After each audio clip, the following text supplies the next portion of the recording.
because membership is what keeps the chamber in motion. And so it's all about membership. That's our biggest percentage of income. Yes, it's about building bridges. And so Marifel is chairing our Bienvenidos committee. Linda's part of our committee, and Renee Aliaga, who's part of our executive committee, is on this committee, and Scott is the chair of our membership committee. So the first thing that we discussed was the opportunity to perhaps create one committee out of two, and everybody's kind of on board, and that's something that we can talk about in the future.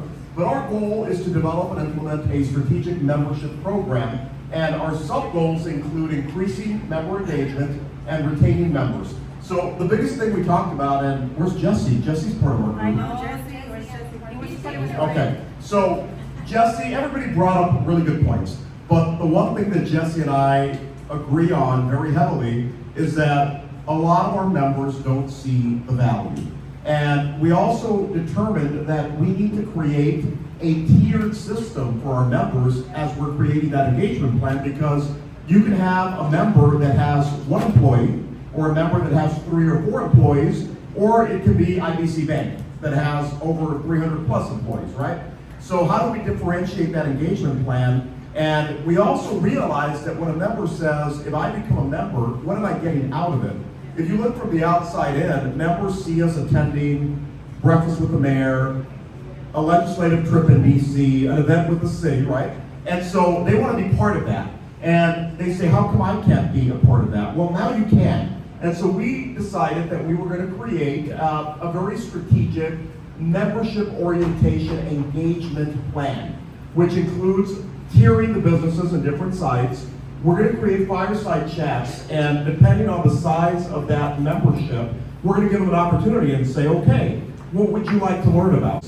We want to tailor our networking events. So we want to do an event specifically like Regino said earlier, something for contractors, something for the plumbing industry. They're going to be at different times. They're going to be tailored events. And then the other thing that we feel is very important is developing a matrix. We want to develop a membership recognition program that incentivizes them for participating, whether it be a committee, for volunteering, for attending certain events. If they're part of our membership Bienvenidos team, how many ribbon cuttings do you really attend? And we're going to tier that, right? And we're going to develop a matrix and say, if you attend, 3, you get a medal. If you attend 5, you get a trophy, so on and so forth. But we're going to incentivize them. And at the end of the day, this is going to help us build our membership program, and it will also help us increase and retain members. Awesome.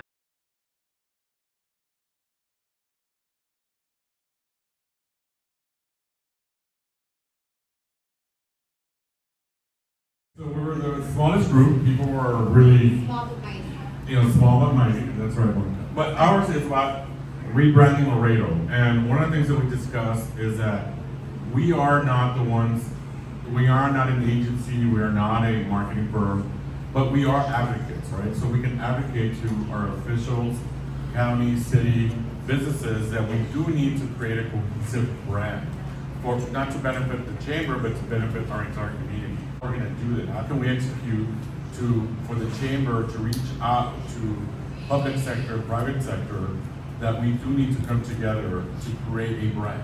Can we create it on our own? No. But we do want to become the voice and take that role.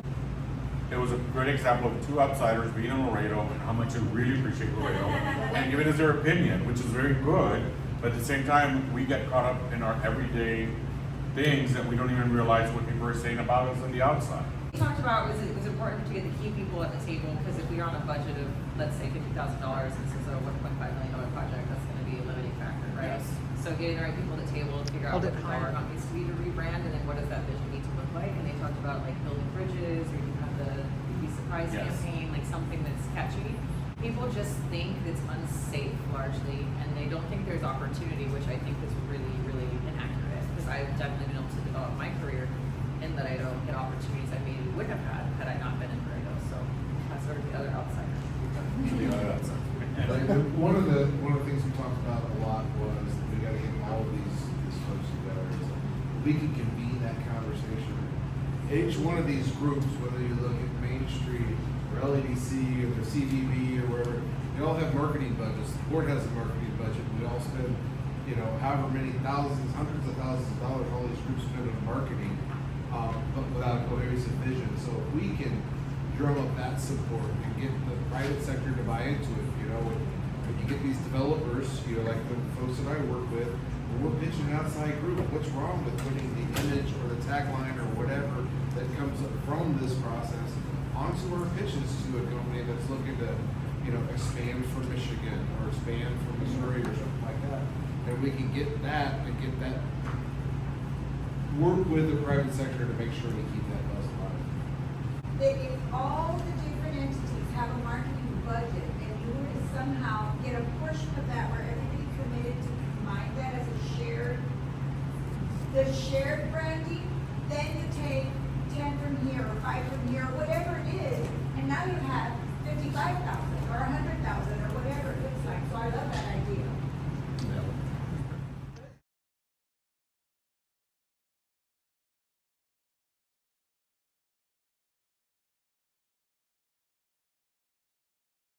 Okay, very good. So our goal is to have a Women's Leadership Forum. It's going to be a one-day conference.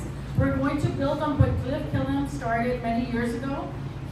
When he was chairman, he appointed 10 women to the board. So I know that was great. And then they had like a leadership conference, and I'll let Rossi talk more to that because I don't remember it completely, but I do remember participating. So we're going to build off that. We're going to do a one-day event. We already have the date set. We're hopefully going to do it in March because March is Women's International Month.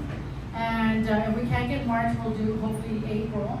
And we already have lined up speakers. We're going to talk about practical things, business things, but the goal is to provide mentorship. We're going to invite everyone across the board, young ladies, middle-aged ladies, older women, and focus on the practical things, on business aspect, but more than anything, help them look for a mentor because like Rossi, she has Susana as her mentor, and then she's the mentee, obviously, and then it translates to helping the younger women in table 5 over there, just kidding, so that we can continue that, right? And I'll let you talk more.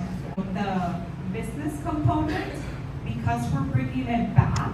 Yes. And when I come in, you know, hopefully we can already have a committee chair, and then build up on a bigger fundraiser, make it more of a sponsorship package. But we want to start off with the fee for this one-day conference, you know, based on membership level. You know, we might have, you know, RE/MAX title sponsor and bring in some funds there, but then we might have the individual entrepreneur that might want to, you know, come in and pay a $50 fee to attend. So make it affordable, just because we're bringing it an annual event, making already, you know, that set committee. It did die off for a few years. It was very successful. We did have it, it was during COVID. It was all video, and that's how I met them every other month. And we had a very high participation, even though it was COVID, it was Teams, it was video. We had great speakers, you know, and you know, unfortunately it died off, but we're bringing it back up and making it a committee, an annual based, you know, conference, and then recognizing, you know, Women Business of the Year, you know, to tie in the business component and bring in funds to the team. And then if I could just add, the mentoring component is very, very important to us here because what we want to see, very similar to what Rossi just said. Today, I think with the leadership and the future, we want to make this something that lasts for perpetuity for all young women as they're moving into professional work.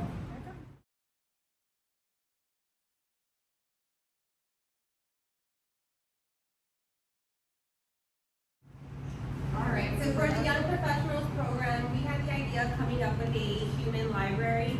Much like what group number 3 mentioned, mentorship is extremely important, and we feel like maybe having a selected group of mentors coming in, have our young professionals come in and check a human book out, and just pick their brain for 20-30 minutes, right? We want to encourage them to find their mentors, to help open the doors. Rossi, you opened the door for me as far as women empowerment and coming into the chamber. I'm here because of Rossi today, and I've grown within the years, so thank you. But I choose to do that as well for younger professionals that maybe I can lead, just like what Rossi did for me, Susana did for you.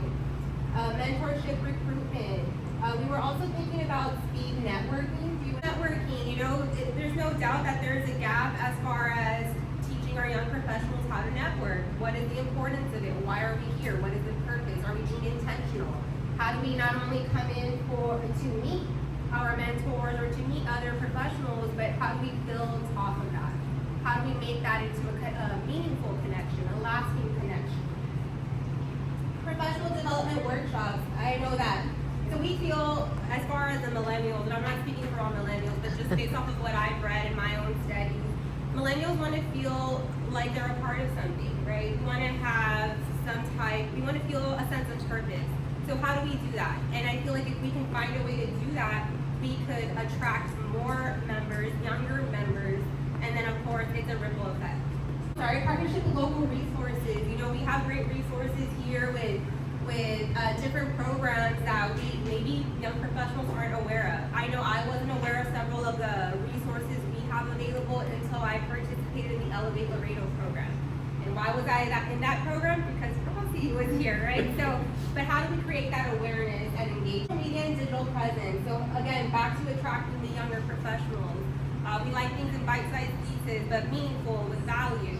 So we talk about TikTok, we talk about LinkedIn. I'm a huge LinkedIn fanatic. I don't know how to use it to the best. We leverage that to show and tell our story to attract those younger professionals. Educational programs for organization leaders. So it starts at the top, right? Our greatest asset is our employees. How do we engage our organization leaders so that they're spreading the word of these awesome programs that we are now going to have? How do we encourage them to encourage their teams? So I think it starts with teaching the teacher. For all, I think young professionals should be defined as young professional in your career. That part. No, in your career, because if I were to, I'm in banking, but if I say were to go to a different industry, I would be looking for all of these things so that I'm successful in my own career. Also adding something like the women's conference, like young professional conference. Absolutely, yes. Yes. I personally came in for the development programs, but I stayed because of the connections.